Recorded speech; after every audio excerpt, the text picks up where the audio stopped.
Hello everybody and welcome to the biggest episode of Making Interstellar there has ever been. Today we're in the European Champions League final against Benfica. Now, we're actually playing this in Portugal at Benfica's home stadium, so I'd say it's advantage Benfica. But before we get into this game, we're going to recap the road to the final for both teams, and we're also going to cover quickly how Benfica did it in their domestic league. Just to get a flavour of who we will be up against in this match.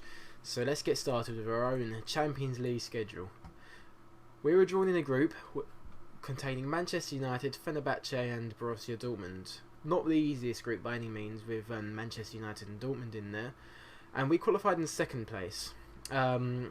We won 4 games, lost 2. Obviously we losing to Dortmund both times we qualified in second spot.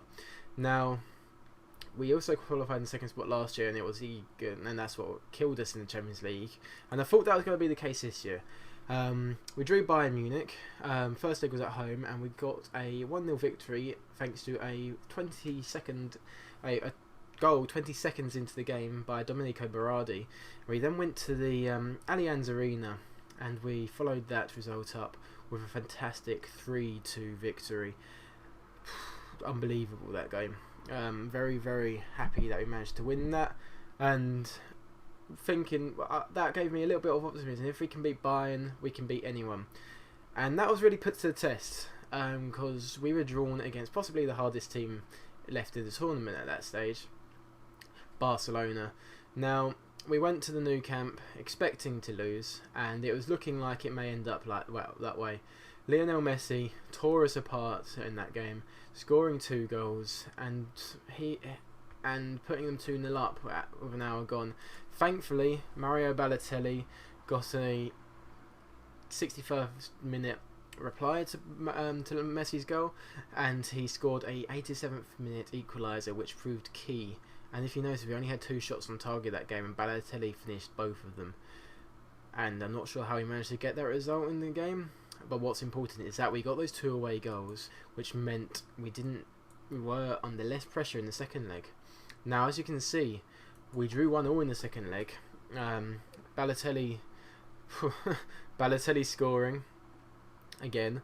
Bianchetti coming on as a substitute on the 61st minute and getting sent off 20 minutes later. Things looked a little bit worrying when Suarez equalised for Barcelona in the 85th minute, but we held on and we progressed into the semi-finals on away goals. Funnily enough, in the semi-final, we drew a English team in the same team that knocked us out of the Champions League last year, Liverpool. We went to Anfield, got absolutely battered, and we drew 1-1 again. A familiar name on the scoring sheets, Mario Balotelli. He's been fantastic in the Champions League. He's been fantastic overall for us this season, and that vital away goal meant the pressure was a little bit less on us and more so on Liverpool going back to the San Siro. Thankfully, we didn't let the pressure tell on us. Liverpool collapsed and crumbled under it, and we won out 4-1 winners, goals from Costa, Florenzi and then a Balotelli brace, putting us into the Champions League final.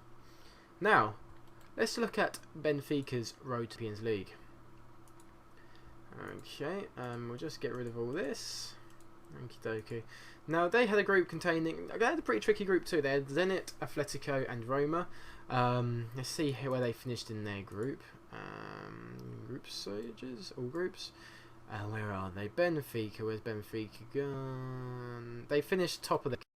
Okay, so they finished top of their group in a very tough group. They actually went unbeaten in it. They drew 3. They had a lot of draws. They drew 4 games, only won 2, but that was enough to put them through top of the pile. They then had PSV in the knockout rounds. After losing 2-0 away, it took a 2-0 home victory to put them through. They then faced a team that did us over in the group stages, Dortmund, and barely even broke a sweat, winning 4-1 on aggregate.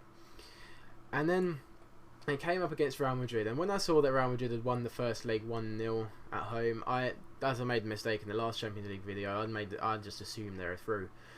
And it seems that teams go to their home stadium and they don't do very well. They won 3-1 at home and knocked Real Madrid out of the Champions League, which worries me somewhat. Benfica haven't had the best of domestic seasons. They actually finished 4th in the Portuguese league, behind Sporting, Braga. They're above Porto, funny enough, and I don't know how to pronounce the team's name, so I'm not going to try. But they finished 4th, and they have won their last 5 games on bounce in all competitions. But I'm hoping that we can get a good result here and really do ourselves proud, and hopefully we can get a result which means we've won the Champions League with only Italian players. So let's not waste any more time. Let's get on into this. It's a sellout final, and I'm cautiously optimistic. Okay, I do apologise, but I was actually interrupted, so I've just gone ahead and picked the team very quickly now for you. So that's the team that we're going to be lining up with Perrine, Santon, Costa, Ranocchia, Darmian, Sigorini, Florenzi, Sansone, Insigne, Berardi and Balotelli.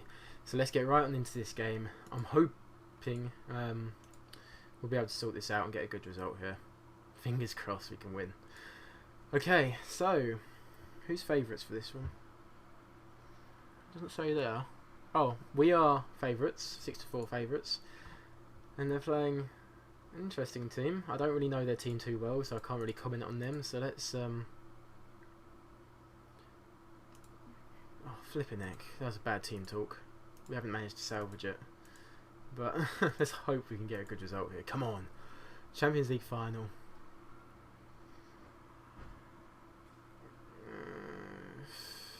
God, this isn't gonna be fun. Okay, so for early doors, fairly even.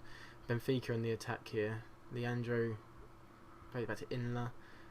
Darmian sorts it out. Perrine clears. Only fars Alisson is coming back at us, but Florenzi's intercepted that. And Berardi's breaking down the right wing. If we can find Balotelli now, he didn't need him. He just goes to it. He goes on his own, and Berardi scores an amazing goal in the Champions League final. First shot on target in the game, and Berardi. You know when they make those runs inside, you think just pass it off, don't mess it up, and because I usually miss, and he's just smashed that in. I should have more faith in my players, obviously. So Arta clicks it upfield now. Costa to Sigorini, to Florenzi, to Berardi. That's a foul. 2 feet? Oh, it's a red card for Benfica. Vita Salvado. Holy cow. So what's that done to Benfica's formation? They've gone very narrow. So we'll just stick with what we're doing for now. It's going well so far. 40 minutes gone, still 1-0. Do not concede though, lads. Okay, Insigne in the ball here. To Balotelli. Down to Darmian. Obviously they haven't got the wingers to stop attacks if we gang up on their fullbacks. Insigne here. To Sansone. Oh, should have been a goal. I feel like that should have gone in. And half time, it's so far so good with 1-0 up. Keep it up, lads. Come on, Balotelli, you need to improve though. I'm just happy, he doesn't give a shit what I'm saying. But it's been a fairly dull final so far. Obviously we've scored, but not a lot's gone on. But I'm happy with that as long as we win it. So Santon here to Insigne, to Sansone, to Balotelli, back to Florenzi, back to Sansone. What a goal! Oh, what a goal, Sansone. It's 8th for the season. He hasn't been a prolific goal scoring this year, but he's had a very good season. And Balotelli to Florenzi, Sansone picks it up on the edge of the area, 1 touch, then he shoots. No stopping that one. 2-0 Inter. And you have to feel we have one hand on the cup, don't you? You have to feel we have one hand on the cup. But let's not get ahead of ourselves here. Sansone heads it away. Leandro here. Back out to Claudio Wink. Leandro's open, he's at the post. John has been blocked there by I think that's Ranocchia blocking that. Great bit of defending there. Sansone clears it. And Balotelli can't hold the ball up, but we've won that back well. And we've got a chance to counter here. Insigne through the middle. Berardi. Get across him. Oh, okay, just run it off the pitch. Okay. Right. Okay, 60 minutes gone and it's still 1-0. 2-0, should I say. Berardi all the way back to Darmian. Darmian to Santon. Into Berardi. Down to Santon. Balotelli! 3-0. And I think that's his 36th goal of the season. You've got to think that may well be game, set and match. Lovely bit of football here. Santon adding to his assist tally, and Balotelli scores. Going to make a change just to give players a chance to win the Champions League. Pirlo's never won it, I don't think. Can come on. And we'll leave it at that for now. We don't need to make any more changes. It'd be nice for Pirlo to play in a Champions League final and win it. I don't think he's ever won it, because I remember this year it was a big deal about him getting upset crying because he lost with Juve, and I don't think he'd ever won it. I think that was why. We're going to make 2 more subs here after this chance. Pirlo whips in a good ball. Ranocchia loses out on the header, and Pizzi is breaking. Pirlo wins it back though. Somehow he's got the pace to get back there. Don't know how. Ranocchia to Berardi. Can we get a 4th? Insigne to Balotelli's offside. So we're going to make our 2 subs. I feel like Zaza deserves a chance to play. And I'm also going to give Cataldi a go for Insigne. It'd be nice for him to play in the Champions League final. Same as Zaza. Okay. Who's been booked? Ranocchia. Of course he's going to get booked. He always gets booked. So does Signorini. It doesn't surprise me he's been booked. And 15 seconds to go, and we've gone to win the Champions League. 5, 4, 3, 2, 1. Boom! Inter Milan are Champions League winners. We are the champions of Europe. An entirely Italian lineup, and we have won it. I am in shock. That is awesome. Florenzi having probably one of his best games for us. Balotelli, shame we couldn't get more than 1 goal. It means he's finished in 2nd place in the top scorer list. Squad depth, don't know what that means. And Super Club Glory, I've got achievements unlocked, and there it is, the confirmation. European Champions League holders.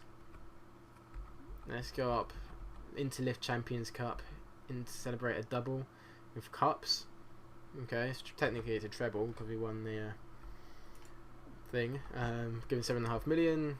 Champion Cup fever. They're delighted. Of course they're delighted. And yeah, we've just won. Biggest overachievers as well. Wow. We've just won the Champions League. So really, lads, all that's left to do is to sign off now. We'll be coming back for the end of season review, and also be telling you where this series is going now. Obviously, the goal was to win the Serie A and the Champions League with an all-Italian team, and we've done that. So I'll be saying next episode what's going to happen from now onwards. So I hope you enjoyed. If you did, I think this episode does deserve a like. I think you'll agree. So please give it one. Hit subscribe if you're new to the channel, and I will catch you all for the end of season review. Cheers, lads. I am just over the moon with that. Thank you a lot.